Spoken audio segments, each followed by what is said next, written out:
ऐसे स्वास्थ्य मंत्री को शर्म से चुल्लू भर पानी में डूब के मर जाना चाहिए, और कैमरा के सामने बोलता है, शर्म नहीं होता है। चैलेंज दे रहे हैं, चैलेंज दे रहे हैं। खिसियानी बिल्ली खम्हार नोचे, वही मंगल पांडे का हाल है।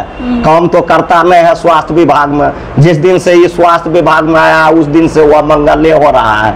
हमारे नेता आदरणीय बाबू लालू प्रसाद यादव जी अनुभवी है, और वह अभी भी सक्षम है उस पद के लिए, अभी भी चलाने के लिए तैयार है। हमारा नेता की उम्र ज्यादा जरूर हो गया है, लेकिन काम करने का तजुर्बा है उनके पास। देखिए, एक बार फिर से राष्ट्रीय अध्यक्ष के तौर पे नामांकन के लिए लालू प्रसाद यादव की आज पर्ची भरी गई। उसके लिए आरजेडी कार्यालय में काफी भीड़ भाड़ देखने को मिला। हालांकि विपक्ष लगातार निशाना यह साध रहे हैं कि वह स्वस्थ हैं ही नहीं, तो कैसे इतनी बड़ी जिम्मेवारी उनके ऊपर दी जा रही है, और इतना बड़ा चुनाव है, 2025 विधानसभा का चुनाव भी है।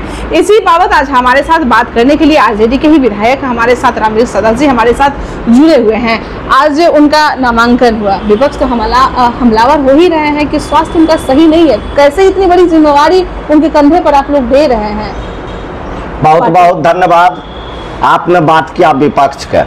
सबसे पहले हम अपने नेता आदरणीय बाबू लालू प्रसाद यादव जी को बधाई एवं शुभकामना देते हैं, और अपने नेता आदरणीय बाबू तेजस्वी यादव जी को, जिन्होंने आज राष्ट्रीय अध्यक्ष के चुनाव के लिए, जो राष्ट्रीय अध्यक्ष का नामांकन था राष्ट्रीय अध्यक्ष जी का, उसमें हमको प्रस्तावक बनाया गया।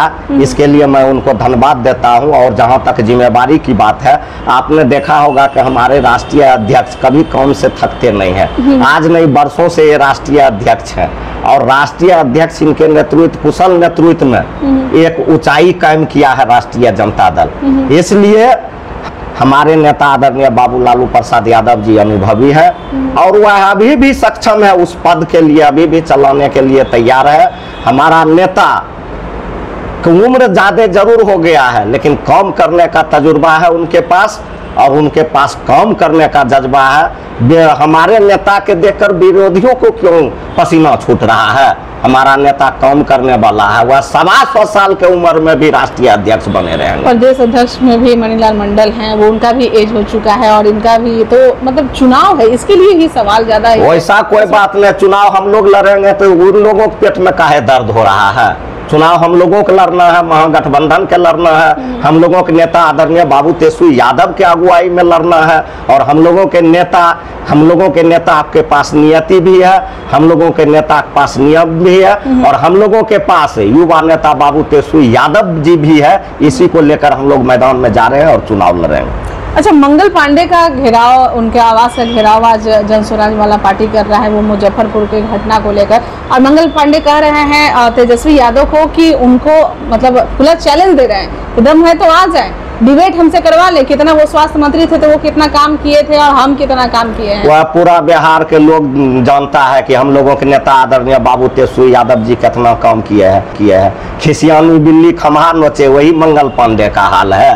काम तो करता नहीं है स्वास्थ्य विभाग में। जिस दिन से ये स्वास्थ्य विभाग में आया उस दिन से वह मंगले हो रहा है। इसके राज्य में क्या मंगल हो रहा है?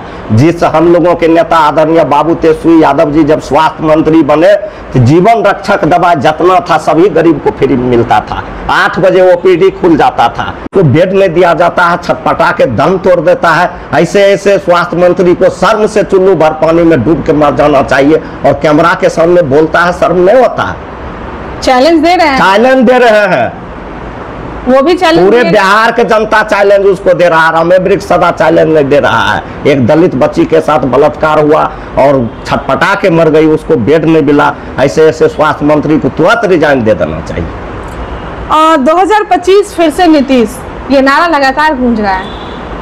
बिहार के आम आवाम महान जनता मालिक ने ठाना है इस बार युवा नेता बाबू तेजस्वी यादव को मुख्यमंत्री बनाना है। यह नारा आप नहीं सुन रहे हैं? यह नारा कितने दिन से चल रहा है? यह जनता का नारा है। यह नारा ये लोग जो दे रहा है, इन लोगों का नेता का नारा है। जो नारा हम दिए हैं वो जनता का नारा है, बिहार के महान जनता मालिक का नारा है। तो मतलब एनडीए में नीतीश कुमार का ही चेहरा होगा ना 2025? अब वो एनडीए के लोग समझेगा कि हम महागठबंधन के समझेंगे कि उसका चेहरा क्या होगा। सम्राट चौधरी होगा कि मोहन भागवत होगा कि प्रधानमंत्री जी फिर आएंगे यहाँ मुख्यमंत्री बनने के लिए, वो होगा। वो लोग ने क्या करेंगे, हम क्या करेंगे? तो नीतीश जी का तो कोई ठिकाना नहीं रहता, तो आपके यहाँ भी चले जाते हैं। अब वो हमारे हम लोगों के अत्यंत पिछड़ा समाज के बड़े नेता हैं, हम लोगों के चाचा हैं, हम लोग सम्मान करते हैं। जब भी उनके सम्मान पर ठेस पहुंचेगा हम लोग खड़े उनके साथ नजर आएंगे। अच्छा, एक और लास्ट सवाल है कि अत्यंत पिछड़े के लोगों की ज्यादा यहाँ पर घेराबंदी की जा रही है, उस पर ही ज्यादा राजनीति हो रही है, तो क्या लग रहा है इस बार जो चुनाव होगा तो अत्यंत पिछड़े को ही सबसे ज्यादा सीटें जो है वो दी जाएगी? इस बार सारे अत्यंत पिछड़ा समझ चुका है कि माननीय मुख्यमंत्री नीतीश कुमार को मुख्यमंत्री नहीं बनाने के लिए जा रहा है। ये बीजेपी का चाल है, ये महाराष्ट्र वाला हाल करने के लिए जा रहा है। अच्छा। इसलिए इस बार जितना अत्यंत पिछड़ा हुआ महागठबंधन का वोट करने के लिए जा रहा है। आप मीडिया के लोग हैं, आप जहाँ चल जाइए आपको पता चल जाएगा। तो मतलब नीतीश कुमार को ये नहीं बनाएगा? नीतीश कुमार को इस बार बीजेपी मुख्यमंत्री बनाने के लिए नहीं जा रहा है, यह बात तमाम अत्यंत पिछड़ा के लोग जान चुका है। तो वो वोट को क्या करेगा? वह अत्यंत पिछड़ा के लोग सब दिन यहाँ पिछड़ा अत्यंत पिछड़ा 90 के बाद जो है सो मुख्यमंत्री रहा है और आगे भी रहेगा। इसके लिए अत्यंत पिछड़ा सोच रहा है क्या, और पिछड़ा सोच रहा है किसको आगे नेता बनाना। चलिए, बहुत बहुत धन्यवाद। तो भाई कई ऐसे सवाल थे जो कि जानना जरूरी था, और रामदेव सदा जी जो कि बेबाकी से हमेशा बोलते ही नजर आते हैं, हमेशा बेबाकी से अपनी बातों को रखते हैं, किसी से बिना डरे और बिना भय के ये बातों को रखते हैं। तो आपने सुना क्या कुछ उन्होंने कहा, और साफ तौर पर उन्होंने कहा कि अत्यंत पिछड़ा के वोट जो भी नीतीश कुमार को देते हैं वो जरा संभल जाए, क्योंकि इस बार जो बीजेपी है वो चेहरा मुख्यमंत्री के तौर पे नीतीश कुमार को नहीं बनाने वाली है। तो अभी के लिए इतना ही। बने रहे टाइम डिजिटल के साथ। धन्यवाद।